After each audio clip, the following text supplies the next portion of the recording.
and say, "Hey, I'm walking here." Hey, what you doing, Donnie? Yeah. See, maybe Egg can land not in San Francisco, but take a intercontinental, wagon ride with the wings. You know what I mean? Somehow. But I think I could see. I really like this because you could really steep it in the reality of the time. Yeah. Yeah. That's that, and just like they did in 86 or whenever this one came out, you can really build upon that world, but you can have your own everything. Absolutely. You take the original idea and now you can make the original idea. Yep. And you can put it together, and Lopan would be a fucking badass too. For sure. Because he's almost at height of his power. So literally he's like transforming things into his minions, and then the elements start coming in and the elements would fight. The elements would actually come together, and somehow he would have like one or two elements with him, the storms. Right. He would have them with him at some point, like lightning, or lightning's the last one to manifest. And maybe that's what he's doing at the very end before he leaves, is conjuring up one of the deals, and that's whenever they raid, and they're about to leave as soon as that was going to happen anyway. Right. They're basically going to hop on the boat because the boat was waiting for him. And Egg chases him all the way there, and he's like, "Oh, missed him." You know what I mean? He's got to go. So close. Yeah, so close. Do you have any idea of like some of what the monsters would look like? Mainly, Like any cool new ideas or anything that you were thinking of? yeah, actually. You know the monster from Futurama that comes from the sky with all the tentacles? It's nothing like that. I don't remember that one. I don't remember. Oh, the shopkeeper's daughter, actually, her name would be Jade. That's what. Oh my gosh, that's what I was Yeah. going to say. I was going to say, what's your name? Jade. Yeah, see, it would be weird. It could Oh, be. yeah. No. Like, really, literally, most of his army is going to be a lot of, like, mindless zombie type deals. God, they would have cages of criminals, is the way I had it. And Like it's just wagon. like a little bitty cutscene, like in the bowels where they had the cages before. Right. But except for these are like criminals against Lopan and everything. Right. And then he walks by each one of them and he's like, bam, he pulls a fucking Tobey Maguire Spider-Man and is like, pew, Yeah. pew. You know what I mean? Like he's walking by and Does like he have to do that? Yes. Okay. Like he creates like a really big, like giant, I think I had in there, like a real brutish kind of a dude, like fucking Cro-Magnon style. God, he can hear somebody screaming. And then he takes a deal from his sleeve and turns the man into a monster from the first movie. Yeah. But greasier and deadlier is what I put. And there's a small frightened man, he's like cowering in the corner, and then he turns him into the eyeball. Basically eyeballs start popping up on the dude's head. Nice. And then he just like slowly, his head just like falls off from his body, and it's that fucking giant head with weird shit. Nice. And it just starts floating. And then he lets that one out, and they're all just like in a line. Just goes. Yeah. He's just like watching over. He's like, "No, you watch over me." You watch over me. You should make Wang's descendant or ancestor, the main dude. You should make him somehow have to become that creature that's at the end of, Maybe, yeah, they were like he's transformed, like that's like the loss during the movie. You know what I mean? Because he already has a son, or something, to carry on the lineage. Well, I had them all surviving, just like they did. Oh, in this okay. one. Yeah. Okay. Yeah.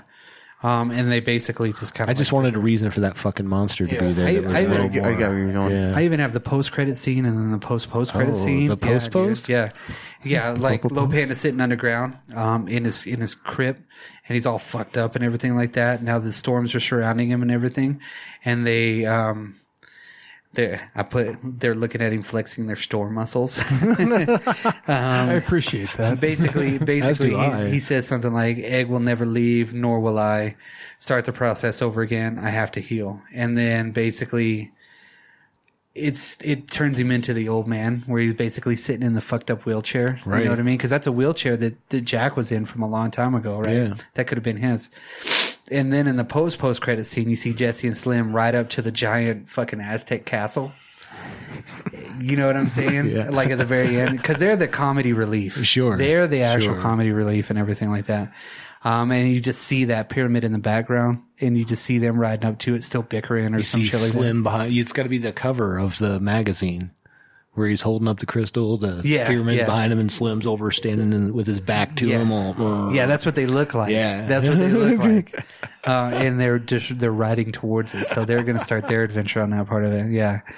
Yeah, I see them. It's still the same kind of mist, and then Egg disappears, but they're all still there. Nice. And their families have been intertwined that whole entire time. And then they don't even know it, because Wang has been a family friend to Jack for a long time. They just don't know why. Egg was back there, but yet he disappears, and everybody kind of lets him go. I love Lo it. Pan was out of it too. So whenever they come back in this part of it, it's like every 100 years or every 150 years, he's at full strength or something crazy like that after battles. It takes a long time to heal. Sure. So yeah, maybe it's something like that. But that sounds great. That'd be really cool. I'm with it. And then as soon as that hits, and then like it's a big deal, I want to make. I don't know. I kind of want to do like a series actually about Egg Shen training to become Egg Shen. Yeah. And where he has to capture the demons that are in his back. The legend. Yeah, of Egg they're Shen. actual real demons too. Yeah. You know what I mean? Yeah, exactly. Like in this movie, he could have an explanation of the demons. That's what I'm saying. Like he has like, I only got a 4 demon bag right now. And you kind of feed into it like, well, and maybe that's the standard. Like 6 demon bag would be like, that's a big deal. Yeah. You know what I mean? Yeah, that's like his even his master at that point only has a 5 demon bag. Yeah. But Egg's got a 4 or a 3, and then he collects a couple of things from his, and then replenishes. And maybe even gets one in this movie. Yeah, and somehow. then he gets You the know what I 6th mean? demon at the very end of it. Yeah, He's like, exactly. well, There you go. and then he has to clean up the whole order in America. I would even do I would even do an animated show about the precursor of that, like him getting those demons and all. That would be a pretty cool show. Well, that would be the previous movie too. Yeah, because they would basically. Well, that's what I'm saying. Yeah, I'd rather do it as a previous movie, that prequel. But I mean, if I had to do an animated show, that'd be fine too. It would be the Jack Burton Egg Shen Power Hour. Yeah. And I would have both those cartoons we just talked about. Yeah. And I would, I would only put it out on Saturdays at 10 a.m. Ooh. Egg Shen. Egg Shen Power up. No, I leave Jack Burton alone. That's great. That's, that's an definitely awesome the idea. most thought out one. For sure. Obviously. I need to like a lot of detail in it, which is cool. Yeah, there's a lot of detail. I'd like to see that movie. Yeah, I would watch it in a heartbeat. Because I have a shitload of detail in it. Just the shots and then the lighting, the way it looks, the way the characters would look. I would push for Wyatt Russell. You know, as the guy. I didn't even really think about He's it. U.S. agent or whatever. Yeah. Did you see that leaked photo? Yeah, I did. Yeah, that's cool. Yeah. No, there's a lot of good people that could be in it, and I'd have to put Ben Mendelsohn in it. Yeah. I don't know why. Why not? I don't know. I like that dude for some reason. I think he's a great actor. He is a great actor. Yeah. Who would you get to play Egg Shen? I'd have to look. Is there somebody that like stands out right now? No, I haven't really. Because I think that for that specific role, I mean, the writing would have to be good, but it would have to be very funny, but very action packed. Like you have to, you know what I mean? Yeah. No. But he has to have that personality that can balance that. Mm-hmm. Yeah, you know? He's grounded, but yet he does have the quips and the witty little things. And you can because obviously as you get older, those things kind of develop more. You know what I mean? So you can at least see the beginnings of it. You know, like the little smart ass comments here and there. You know, and whatnot. Yeah. I'd have to look at a list. You know, I'd have to see. I don't know. know. In the same way with the Wayne character too. You know, Rinshu. I don't know who would play that, but. You know, I would want to almost go with unknowns. And I know Wyatt Russell isn't an unknown. I mean, he's got his own TV show. But that's a perfect casting point for it because it is his son. You know what I mean? Why not? Yeah. Why not continue that character with him? That's what I'm saying. In that character, I couldn't see him being Snake Plissken.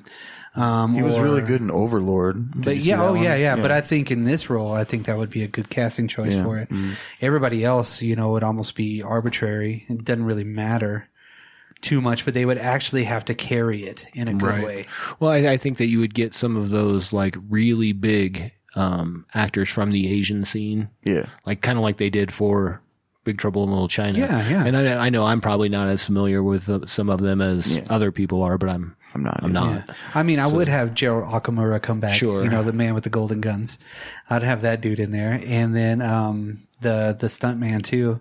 the coolest stuntman ever. Oh yeah, Genghis Khan. Yeah, I'd have him in there somehow. Oh, of course, leading both sides. You know what I mean? Absolutely. And then really kind of throw in those Easter eggs of. Oh, and I would get as many people involved that you could from the beginning one, anyways. In some facet. Yeah, it doesn't like this is your character. That would be awesome, dude. If it was a John Carpenter movie, yeah, nowadays that would be really just cool. produced by, not necessarily directly. Yeah. Like the Halloween. Yeah. So he would actually produce it. It would actually make it pretty cool. The Halloween movie. Oh, I said the Halloween. Yeah. Halloween 2019 or 2018. There you go. That's good. No. I've been sitting on that idea for a long time. It's good. Because we had that. I dig it. Because I got another movie already brewing too. So I got a lot of ideas that just happen, and then I just write them down, and it doesn't take me like any time at all. Maybe I could work in Steve Gutenberg about it, you know. And I think that's what I find a lot too, Brock. To be honest with you, is like I'll write in like a 5-hour expanse something that would just seem like it would take forever, but then it's when it comes back to refining and actually plotting out. That's where it takes. Like once my head's in that spot, it's hard for me to pull out and go into something else. Yeah. You know what I mean? So when we have 10,000 things to do because we have a podcast, we have jobs, we have all, life, families and all that, I think that it's hard to, to keep that part going. If I could sit down with like a Shane Black and be like, this is my idea. Yeah, let's make this fucking witty and cool. Because I would almost pick him to be the writer of this because his style and his tone would be right there with it. That's really crazy. I was talking to my buddy, shout out to Tony from back home. He was reading like Shane Black scripts and stuff, like talking about Lethal Weapon. I love that fight at the end. Just let him work it out, guys. Yeah. Just let him work it out. No, I mean, there's just he could do a really cool fucking movie like that. He could if you gave him a pass. You just let him go, Yeah. but then that's a good idea. But then even I would even say because I wouldn't do it in a Milius way either, even though I would want John Milius to write any kind of script for me. Yeah. But at the same time, I would like the Shane Black quips. Right. And then the overall dialogue that he has. Like even in Iron Man 3, whenever Iron Man gets his glove and he gets the boot jet, right? And he's fighting all those dudes inside the deal and the guy's like, honestly, dude, these guys were way fucking weird. It's like he's about to shoot him and the dude runs away. I'm like, God damn it, that's like awesome. Yeah. Just those little bitty pieces like that. Just like in Predator too. I love Shane Black, or The Predator. It was actually The Predator. Yeah, I like The Predator. Yeah. His writing in that was pretty good. Yeah. Everything that he's done is really cool. I just don't like that they told us there was like a different ending and then they changed it, I'd rather not know that until later. No, I think all of the ideas today were pretty awesome. I thought they were pretty good. Yeah, some fun. The alien continuing that lore that's expansive. Yeah, that you can do a lot with that. I agree. I mean, I wrote down a lot of the timelines and stuff. It's pretty cool, but I thought it'd be cool to tie it all together because you get answers that you never really got, but it's also cool to be ambiguous about it, too. Yeah, so. Sure. But to put them all in that same world it's and tying, have a tie. It's tying the connective tissue in a creative way, Because the tie of it right now is like so totally loose. That would double knot that shit. You know what I mean? Yeah. Crisscross applesauce. It'd be okay though. I'm okay with it. It'd be fucking badass. I like it. It'd be badass. You know? I mean, even the as a one-off on the Ash and Jack Burton. God damn. I mean, even getting a Saturday morning cartoon out of it. Yeah, I mean? that was unexpected. Yeah, but that's fucking super cool. I think it could be a good hour-and-a-half movie. You're not gonna. It's not gonna be epic by any means. Tongue in cheek, just cheese. Well, I think with a movie like that, you can't take yourself too seriously, right? You got to know what you are. Right. You are action, horror, comedy. Yes. Boom. Yeah. Go do that. Okay. I'd like to see lots of violence, lots of blood. Well, there has to be. It has to be the Sam Raimi style of there's way more blood than there is in a human body. Yeah. You know? Well, on one scene from Ash versus the Evil Dead, Ash is in a, what is it, a morgue? and one of the Deadites attacks him or something like that and throws a woman on his head, and he goes up her hoo-ha, and his head is sticking out of her stomach. He's like, oh my God. Like, Jesus Christ, that's disgusting. Well, I always notice, like, again, I just watched Evil Dead 2 last night on the projector, which was kind of cool. Yeah. And I forget about the scenes because I always remember the one from Army of Darkness where the guy goes down, like they throw the guy down the pit, the first guy, and it's like a fountain of blood, like from Las Vegas. Like it's just going and going and going. But the part where the blood's coming through the window, and he's just like he's in a boat that's being, it's like, man, Raimi loved his blood.